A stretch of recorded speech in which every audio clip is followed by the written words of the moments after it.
इसका वर्णन श्रीमद् भागवतम के 1.3.11 में है। प्रथम स्कंद तृतीय अध्याय 11 श्लोक में है।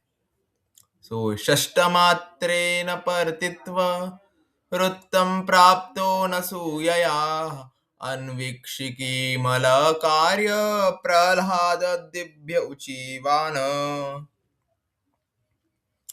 इसका अनुवाद है, पुरुष का छठा अवतार ऋषि अत्रि के पुत्र थे। वे अनुसुईया के गर्भ से उत्पन्न हुए, जिन्होंने अवतार लेने की प्रार्थना की। उन्होंने अलर्क, प्रह्लाद और अन्य ऋषियों यदु, हैहय आदि को परालौकिकता के विषय पर उपदेश दिया। पुरुष कौन? भगवान। भगवान के छठे अवतार ऋषि अत्रि और माता अनुसुईया के पुत्र के रूप में भगवान ने दत्तात्रेय अवतार धारण किया और उन्होंने अन्य ऋषियों को परालौकिक विषय के विषय में उपदेश देने का उन्होंने प्रयत्न किया। तात्पर्य है प्रभुपाद जी का, भगवान ने स्वयं दत्तात्रेय के रूप में अवतार लिया, जो ऋषि अत्रि और अनुसुईया के पुत्र थे। भगवान के अवतार के रूप में दत्तात्रेय के जन्म का इतिहास ब्रह्मांड पुराण में पतिव्रता पत्नी की कथा के संबंध में वर्णित है। वहां कहा गया है कि ऋषि अत्रि की पत्नी अनुसुईया ने ब्रह्मा, विष्णु और महादेव शिव से इस प्रकार प्रार्थना की, हे प्रभु, यदि आप मुझ पर प्रसन्न हैं और यदि आप चाहते हैं कि मैं आपसे कोई वरदान मांगू, तो मैं प्रार्थना करती हूं कि आप मेरे पुत्र बने। इसे देवताओं ने स्वीकार कर लिया और दत्तात्रेय के रूप में भगवान ने आत्म के दर्शन की व्याख्या और विशेष रूप से अलर्क, प्रह्लाद, यदु, हैहय आदि को उपदेश दिया। भगवान ने ऋषि अत्रि और देवी अनुसुईया के घर में छठा अवतार धारण किया, वो दत्तात्रेय के रूप में, और भगवान के अवतार दत्तात्रेय के रूप में उनका जन्म हुआ। इसका वर्णन ब्रह्मांड पुराण में इसका वर्णन है। और पतिव्रता पत्नी की कथा, जो अनुसुईया है वो पतिव्रता पत्नी है, और जो पतिव्रता नारी में जो देवी सीता भी आती हैं, और उसमें रावण की पत्नी भी आती है, और उसमें मंदोदरी भी आती है, और अनुसुईया भी पतिव्रता नारियों में आती है। वहां जब देवी अनुसुईया ने भगवान से प्रार्थना की कि ब्रह्मा, विष्णु और शिव जी से प्रार्थना की कि हे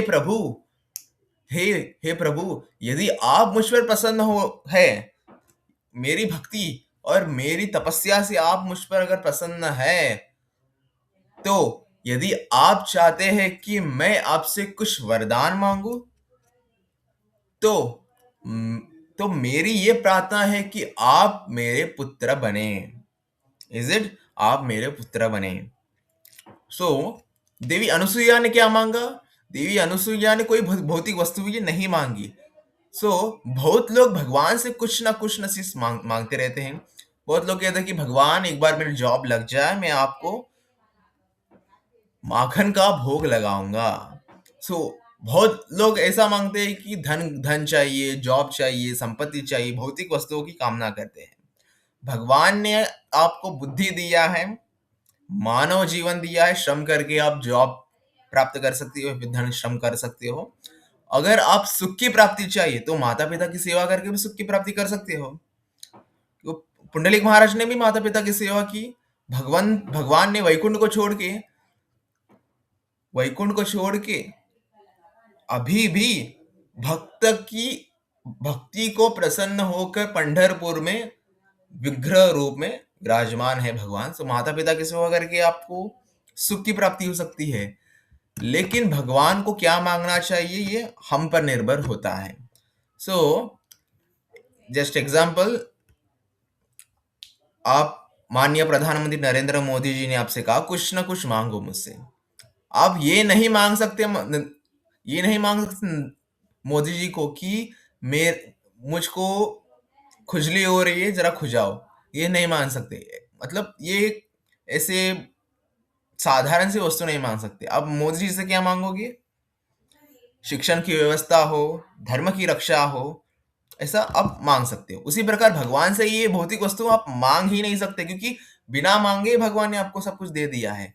भगवान को मांगना है तो एक ही वस्तु मांगना, वो क्या है?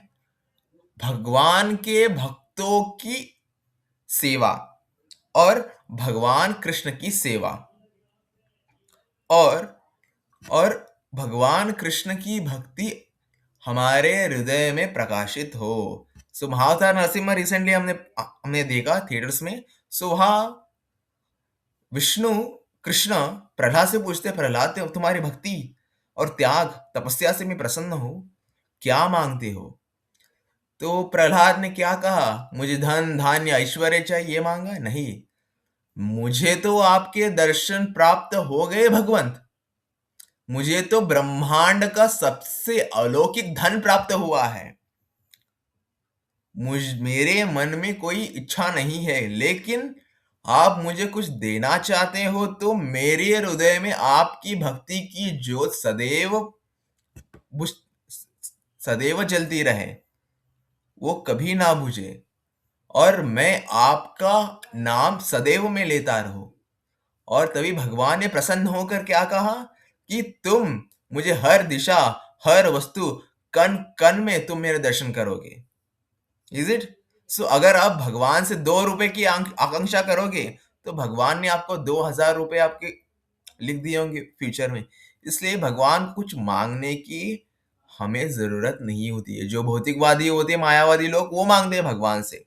भगवान के भक्त नहीं मांगते भगवान से कुछ। सो सूरदास जी कहते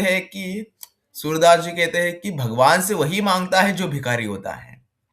भगवान का भक्त तो राजा होता है, राजा। हमें भगवान से नहीं, भगवान को ही मांगना है। हमें कृष्ण से नहीं, कृष्ण को ही मांगना है। और देवी अनुसुईया ने भी कृष्ण से ये नहीं मांगा कि धन धान्य वैभव चाहिए। क्या मांगा? आप ही मुझे चाहिए पुत्र के रूप में। सो देवी अनुसुईया भगवान की परम भक्त है, इसलिए उन्होंने ये नहीं मांगा कि आपका स्वरूप चाहिए और आपका जो ऊर्जा है वो मेरे पुत्र के रूप में आए। क्या मांगा? आप ही मेरे पुत्र के रूप में आए। इसलिए भगवान ने ब्रह्मा विष्णु महेश का एक विस्तार दत्तात्रेय के रूप में देवी अनुसुईया और महर्षि अत्रि के घर वो छठे अवतार के रूप में प्रकट हुए। सो भगवान ने स्वयं दत्तात्रेय के रूप में अवतार लिया, जो ऋषि अत्रि और अनुसुईया के पुत्र थे।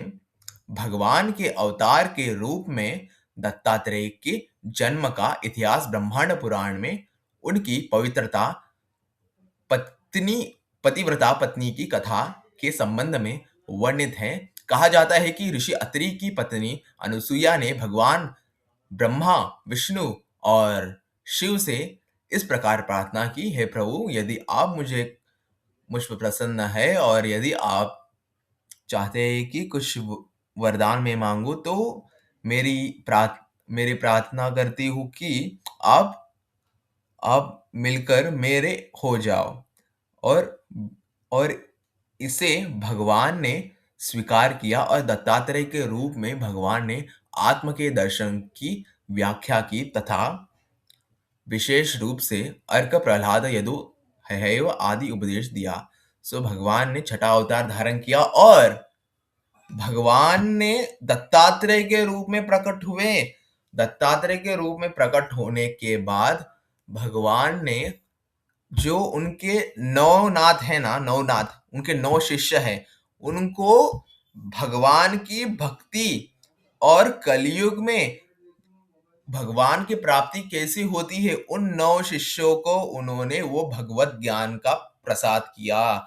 और वो और भगवान ने वो 9 विधियाँ क्या बताई है 9 शिष्यों को और भक्ति का क्या रहस्य बताया है उसके बारे में नवनाथ पुराण में वर्णित है।